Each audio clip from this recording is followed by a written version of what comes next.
Let's be honest here, where would the Kardashians really be without their treasured momager, Kris? The girls' whole careers are specifically thanks to the meticulous brain power that went behind ensuring their success as superstars became a reality. Because of her grind ethic, Kris is often regarded as brutal in multiple senses. So as we slightly introduced already, welcome to today's Worthy Night countdown of the top 10 times Kris Jenner was a brutal momager. Do you agree with the way Kris has managed her children over the years? Share your responses with us below and let's jump right in. In our 10th spot, Kim's 72-day marriage. We just had to start today's list off on a light note, and Kris never failing to remind Kim about her 72-day marriage is a classic KJ move for real. During a surprising argument between her and Kim regarding Rob, because yes, even these two fight sometimes, Kris was rather speedy in throwing Kim's failed nuptials back in her face when the topic of Kris taking care of Rob came about. One of Kris's worst blows to Kim to this day was when she interjected in their row to reprimand Kim. "I was married for 72 days, really? That was normal?" It was no shocker that her mother's ruthlessness left Kim shell-shocked as she remained speechless after the sudden slight. Even more, this wasn't the first nor last time Kris would bring up Kim's short-lived marriage for the sake of convenience. During another one of their conversations, the topic of relationships was occurring, and Kris conveniently had her glass of tea there to sip on while she quite literally shaded the heck out of her daughter. In classic Kris fashion, the momager saw the perfect opportunity to jokingly mock Kim again, though I'm not too sure if Kim ever found the quip nearly as funny. The cracking question arose when Kris stated they've only been together 6 or 7 years. Kim had agreed with her at the time, stating that's a long time. Comedically, Kris immediately responded, longer than 72 days. Overall, the mix of Kim's reaction and Kris sipping her tea was top notch, as Kris didn't even need to think much about the joke before it landed. And needless to say, Kris is going to amusingly collect every time, and she and Kim's banter in particular is gonna do it for me equally. Before we jump into number 9, tap the notification bell under today's video for more celebrity content.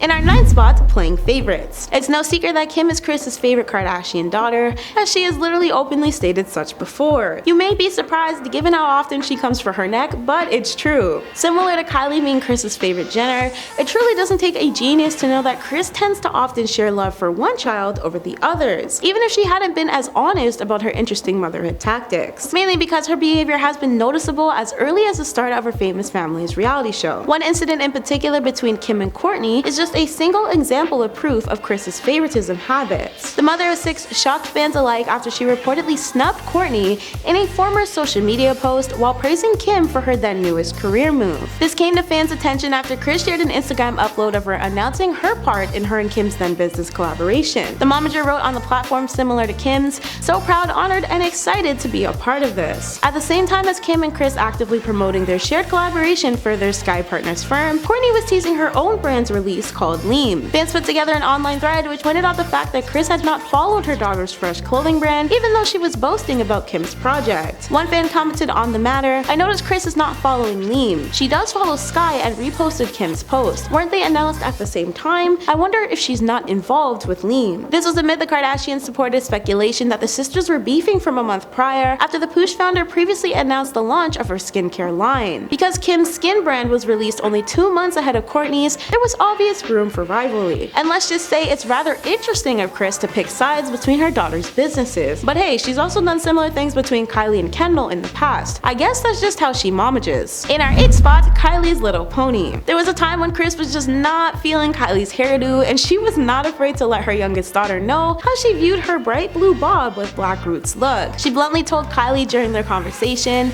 "You kind of look like My Little Pony meets Katy Perry." The funniest part is not even that Kris low-key had the perfect description of Kylie's hairstyle either. It was more so when the camera cut back to Kylie with her shades on, and you could still tell the modeling reality star was not impressed, even though her eyes were fully concealed. It simply served as peak comedy in my opinion. In our 7th spot, Rob's downfall. Eventually, over time, kuwtk transformed into a reality show which surrounded itself around momager Kris and her 5 daughters Kourtney, Kim, Khloe, Kendall, and Kylie. However, before this, it was also used to highlight the women's brother, Rob Kardashian, as well. In fact, some fans' favorite parts of rewatching the series' older episodes is to witness Rob's interactions with his siblings. And yet, Rob sadly fell off from the earlier seasons right into a full-on disappearance on the show altogether. Unfortunately, the star ran into some troubling personal battles, which eventually landed him to stop appearing in the series. Between issues with his weight, his love life, and constantly being the forgotten sibling, Rob's dose of harsh reality has lasted with older fans on why he was so heavily loved from the start. In our 6th spot, Kardashian documentary. In In a mid-series season, Kim was put on blast by Kris for saying she needed her own documentary while they were literally filming an episode of Keeping Up with the Kardashians. And when I say literally, I quite literally mean there were full-on cameras in Kim's face as she said this. While Kris was ranting about their lack of internet, claiming it was impossible to get anything in the house done because it wasn't working, Kim interjected, "I want to do a documentary on my life and show all of this." The collective family members in the room all began to giggle at Kim's statement, and Kris swiftly replied, "Oh, what a great idea.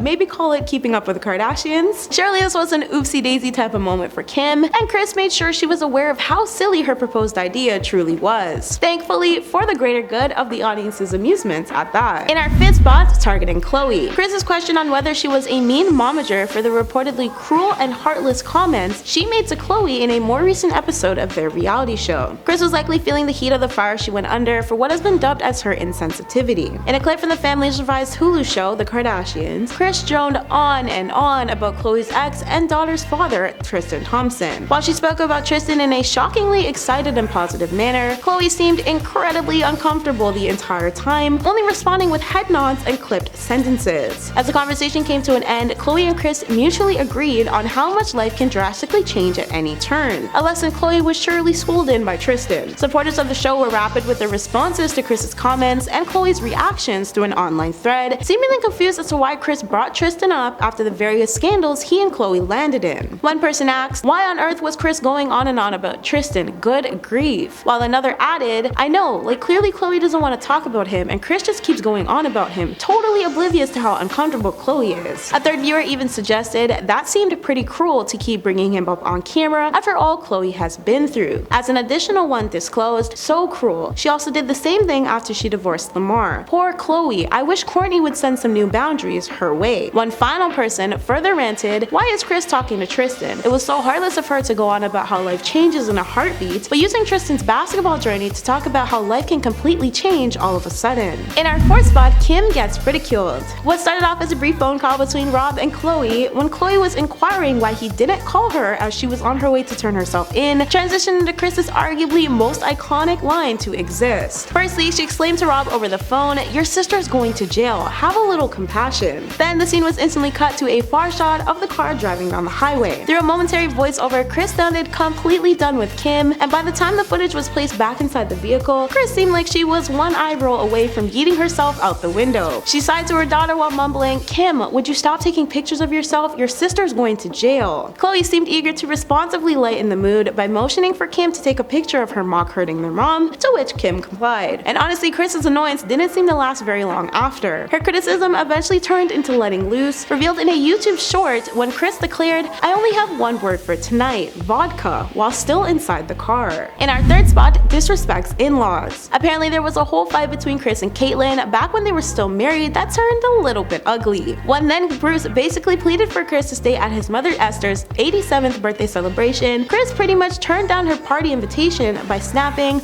"I'll check my schedule." And this occurred only 6 months before their official separation came to light. Before the revelation, however, it reportedly took a lot of convincing from Caitlyn to get Kris to agree. It was only after Caitlyn reiterated to Kris, who was married to Caitlyn for over 2 decades, just how important it was for Kris to be there, that Kris finally caved. Yet even with her attendance, Kris seemed to want to be anywhere else but there. According to reports, Kris spent the majority of the event ignoring Esther, and then used the excuse of taking care of a then pregnant Kim as her reason for leaving early. Big yikes. In our second spot, momager before faith. Surely being a momager can be easy, but does this mean business always has to come first? Apparently so, because in a much older Keeping Up with the Kardashians scene, Kris once actively ignored valuing her faith during a meal to respond to a call from one of her absent daughters. Khloe was getting ready to dive in, but not before announcing they needed to say a prayer first. Kris's phone conveniently rang, and it was none other than Kim on the end of the line. Kris seemingly cut everyone off mid-prayer to say, "Hold on, dear Heavenly Father, amen." Then she answers the phone right away with, "What's up, Kim?" When I tell you, if baffled was a person, it'd be this scene. I'm not even kidding. And in our first spot, doomed marriage. While smack dab in the middle of her former separation from Caitlyn, Kris admitted her single regret was initially divorcing Robert Kardashian. Of course, dropping an ex-husband while mentioning another surely has to cut a little deep, right? While despite Kris once openly repeating how much her relationship with Caitlyn improved after their split, it seems she lacked consideration for Caitlyn's personal feelings on the matter. During her sit-down with New You magazine, Kris specifically specifically disclosed, the one regret, if I had to do it over, would be divorcing Robert Kardashian. However, Kris credited Caitlyn for the production of their two shared daughters, Kendall and Kylie, and said she saw that outcome as a positive from their experience. Although one of Caitlyn's biggest marital issues with Kris had always seemed to be how she managed their children, which could have potentially been one of the many reported reasons the straw eventually broke the camel's back. That's been today's W810. I've been your host, Michaela, and thanks for watching, friends.